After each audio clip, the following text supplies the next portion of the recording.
Imagine you just landed in the United States after a long flight. Your visa is in your passport. Your documents are in order. You are tired but relieved.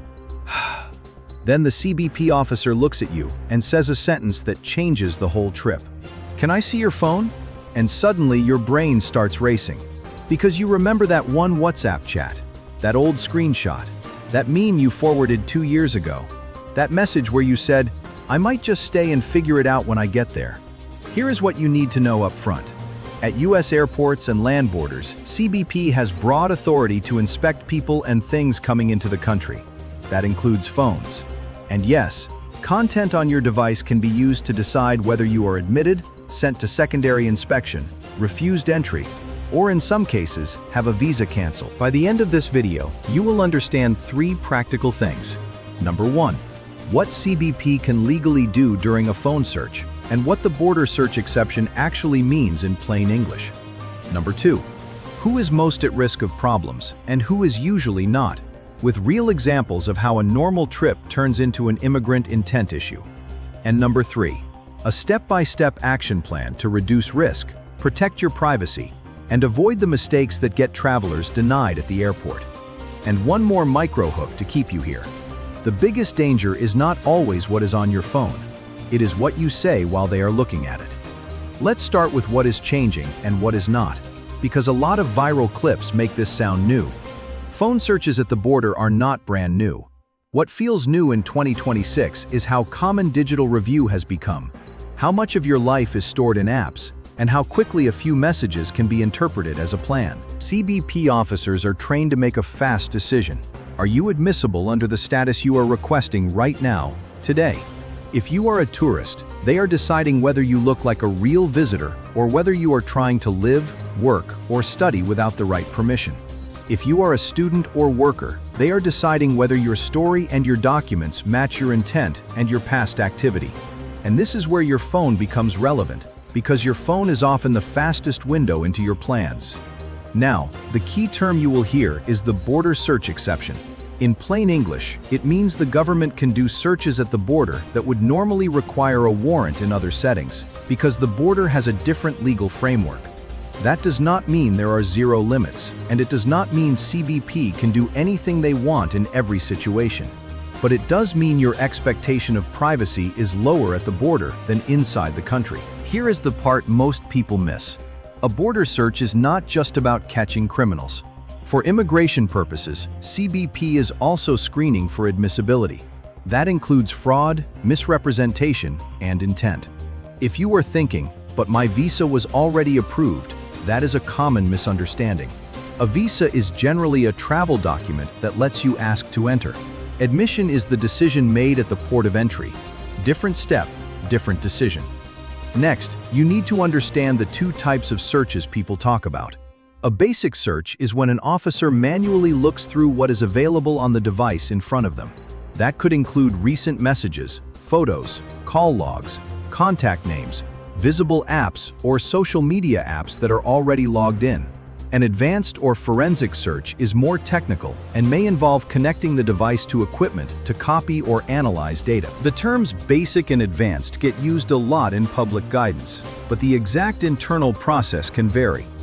For you as a traveler, the practical takeaway is this: even a basic look can be enough to find something that creates a problem, because most people keep the exact evidence of their plans in plain sight. So what kinds of things trigger trouble? Let's make it simple. CBP is looking for inconsistency. If you say you are visiting for 10 days, but your message thread says, "I am moving next week. I already found a place," that is a mismatch. If you say you will not work, but you have messages about shifts, clients, or gig work, mismatch. If you say you are just attending a conference, but your messages show you are interviewing for jobs and asking about payroll, mismatch. And sometimes it is not even dramatic. It can be a single sentence that reads like immigrant intent. Like, "I will enter as a tourist and then change status later." Or, "I will just get married and figure out papers." Or, "I am going to help my cousin at his store, cash only." Even if you meant something harmless, the officer may interpret it as a plan to violate the terms of your entry. This is where people get denied, They think intent is what is in their heart. In immigration, intent is often judged by what you say, what you do, and what you have already prepared. Now let's talk about the friendly questions. Because many travelers assume that if an officer is smiling, it's informal. It is not. Questions like, who are you staying with? Do you have their address? What do you do back home? How much money do you have? What apps do you use to communicate? Are you on WhatsApp?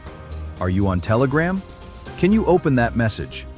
These questions are designed to test your story and see if you volunteer access or details.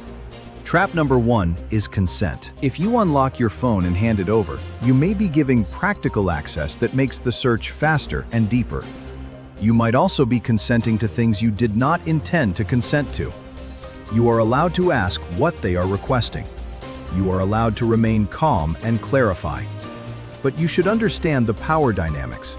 Refusing to provide access can lead to delays, secondary inspection, and potentially denial of entry for certain categories of travelers. There is no one-size-fits-all best move here, and I am not telling you what to do in your exact case. I am telling you what the risk trade-offs are so you can make an informed decision and, ideally, avoid arriving with risky content in the first place. Myth versus reality number 1. Myth. If I delete WhatsApp or delete messages right before the flight, CBP cannot see anything. Reality. Deleting something does not always mean it is gone, and sudden, last-minute wiping can look suspicious if an officer is already concerned.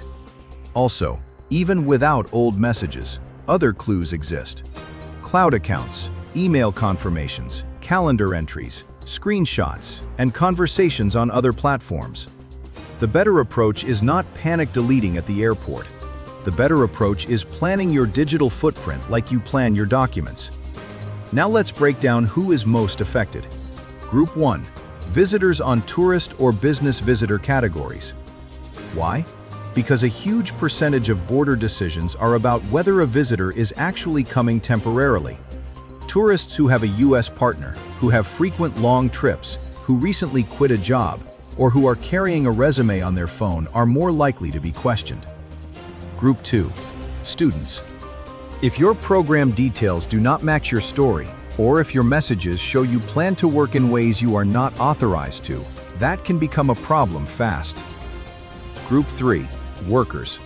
If you are entering on a work-authorized status, officers may still question what job you are doing, where, and whether you are consistent with the petition or offer. Group 4. People with prior overstays, prior denials, or complicated history. If CBP already has concerns in their system, your phone becomes one more source of confirmation. Here is a small detail that changes everything. Even if you are completely eligible, confusion and sloppy communication can create the appearance of misrepresentation. Saying the wrong thing, or having messages that look like a plan to do the wrong thing, can be enough to derail entry. Who is usually not affected? People with clear, consistent travel patterns and clear documentation, and who do not carry obvious red flags. For example, a tourist with a short trip, a stable job, and family ties abroad, a return ticket, and a clean story is less likely to be searched. A permanent resident returning home is a different category and has different protections, though that does not mean secondary inspection never happens. A U.S. citizen is also different, but phone inspection questions can still arise in border contexts. The point is not that any group is immune. The point is that risk is not evenly distributed. Next, let's talk about social media vetting. Sometimes officers ask directly for handles. Sometimes they look at what is already on the device. Sometimes they are focused less on your public posts and more on your private chats, because private chats often show intent. What do they look for? Plans, timelines, job discussions, housing discussions, relationship discussions, and anything that suggests you will do something inconsistent with your stated purpose. Even jokes can be misread, especially across cultures and languages. That is why clarity matters. Myth versus reality number 2. Myth. If my visa is valid, CBP cannot cancel it. Reality. CBP can, in certain situations, cancel a visa at the port of entry if they believe you are inadmissible or if there is a problem like misrepresentation. A visa being valid does not guarantee admission. Again, not panic, but precision. Now let's get really practical with 2 example scenarios, because this is where the lesson sticks. Example scenario 1. The tourist with one message. Meet Anna, a composite example. Anna has a tourist visa. She is visiting her boyfriend for 2 weeks. At the airport, CBP asks where she will stay. She says, at a hotel, because she is nervous about mentioning the boyfriend. The officer asks to see the booking. She cannot find it. Then they ask for her phone. In WhatsApp, there is a message from her boyfriend. When you arrive, we will go to the courthouse next month and start your papers. Anna laughs and says it is just talk. But now the officer sees a mismatch. She hid the real purpose of the trip, and there is a message that sounds like a plan to immigrate. Result: secondary inspection, long questioning, and a real risk of refusal of admission. Notice what caused the damage. Not a crime, not a conspiracy, just inconsistency and a message that looked like immigrant intent. Example scenario 2. The student who overshares. Meet Ravi, another composite example. Ravi is entering as a student. His documents are fine, but he has a chat where he tells a friend, "I will work full-time off campus to pay rent. My uncle has a job for me." Ravi may not even understand the rules yet, but CBP does not have to wait for a violation. They can decide he intends to violate the terms. That can create a denial right there. This is why you have to treat messaging like it could be read literally. Now let's move to the action plan. This is the part to save and share because it is designed to reduce risk without telling you to break rules or hide wrongdoing. Think of it as a digital hygiene checklist. Do this. First, align your story with your documents before you travel. Write down in plain language: purpose of trip, dates, where you will stay, who you will see, who is paying, and your ties outside the US if you are a visitor. If you cannot say it clearly, you will not say it clearly under stress. Second, do a calm audit of your recent communications the week before travel. Look at your last 30 to 60 days of messages, emails, and calendar entries for anything that could be misread. Job talk, moving talk, marriage talk, money arrangements, or anything that contradicts your purpose. If something is inaccurate, correct it with the person in a normal way. For example, if a friend is telling you, "Bring your resume and we will get you hired," you can reply, "I cannot work as a visitor, I am only visiting." That one sentence can matter if a thread is reviewed. Third, minimize unnecessary sensitive content on your travel device. You do not need every screenshot, every document, and every private photo on the same phone you carry through the border. Consider separating travel essentials from long-term storage. If you use cloud backups, understand what is accessible when you are logged in. Fourth, secure your accounts. Use strong passwords, enable two-factor authentication, and know your recovery options. Not because you are doing anything wrong, but because losing control of your accounts is a real risk during travel. Fifth, organize your proof. Have your itinerary, return ticket, hotel booking or host address, conference registration if relevant, school or work documents if relevant, and emergency contact information ready. When people look unprepared, it increases suspicion and can lead to deeper questioning. Sixth, practice calm language for the top 5 questions: purpose, length, address, work back home, and who you know in the US. Simple, truthful, consistent. Avoid this. Avoid jokes about working illegally, staying forever, or doing anything that contradicts your status, even in private chats. Avoid carrying a job search package on your phone if you are entering as a tourist. Resume folder, recruiter messages, salary negotiations, and interview calendars. That combination is a common trigger. Avoid last-minute mass deletions at the gate or while in line, especially if it looks like you are trying to hide something. Avoid lying about who you are staying with. If you are visiting a partner, it is usually better to say that calmly and show you still plan to leave on time, than to create a lie that collapses under simple questions. Avoid volunteering extra details that create new issues. Answer the question asked. Be respectful, brief, and consistent. Myth versus reality number 3. Myth. If I say no to everything, they have to let me in. Reality. For many non-citizens seeking admission, CBP has authority to refuse admission if they are not satisfied you are admissible. You can ask to withdraw your application for admission in some situations, but how that works depends on the case. The best strategy is not arguing at the counter. The best strategy is arriving with a clean, consistent narrative and low-risk digital footprint. Now, what should you do if you are pulled into secondary inspection? This is where people panic and make it worse. Here is your calm checklist. Step 1.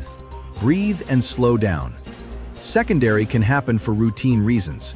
Do not start confessing or guessing. Step 2. Ask what they need. Is it a document, an address, a contact number, a clarification? Step 3. Be consistent. If you do not know an answer, say you do not know and offer to show a document. Step 4.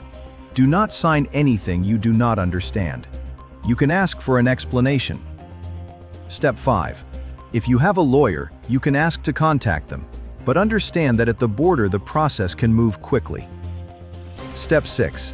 If language is an issue, request interpretation. Miscommunication is one of the most common causes of bad outcomes. Here is another part most people miss. Your demeanor matters. Being angry, sarcastic, or combative can escalate a situation even when you are right. Calm, respectful, and clear is not just polite, it is practical. Now let's talk about what could happen next in 2026 and what to watch. Policies and enforcement priorities can shift. Court cases and public guidance can influence how searches are conducted and what approvals are needed internally. Technology also changes. More data lives in cloud accounts, more communication happens in encrypted apps, and more travelers keep their whole life on one device. The watch points for you are simple. 1. Official CBP public guidance updates on border searches and electronic devices. 2. Major court decisions or policy changes that get widely reported by reputable outlets, not just viral clips. 3. Patterns. If you see many reports of a certain group being targeted, treat it as a signal to prepare better, not as a reason to panic. And 4. Seasonal surges. Holidays and summer travel often bring longer lines and more scrutiny because officers are processing more people. Final myth versus reality, number 4. Myth. Only criminals get searched. Reality. Selection can be random, based on travel patterns, prior history, or inconsistencies that have nothing to do with crime. Preparation is not an admission of guilt. It is basic travel hygiene. Let's wrap this up with a calm recap. Number 1. CBP has broad authority at the border, and phones can be searched, with basic versus more advanced forms of inspection. Number 2. The biggest risk is inconsistency. What you say, what your documents show, and what your messages suggest about your intent. Number 3.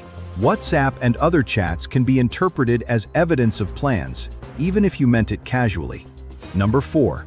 Your best protection is a simple system, clear story, organized documents, and a clean, low-risk travel device. And number 5. If you end up in secondary, stay calm, answer clearly, and avoid guessing or arguing. Do not panic. Most travelers enter without any issue, but if you are the one person who gets the phone question, being prepared can save your trip. If you want more updates like this, subscribe and turn on notifications so you do not miss changes in U.S. entry rules, visa processes, and real-world airport screening trends.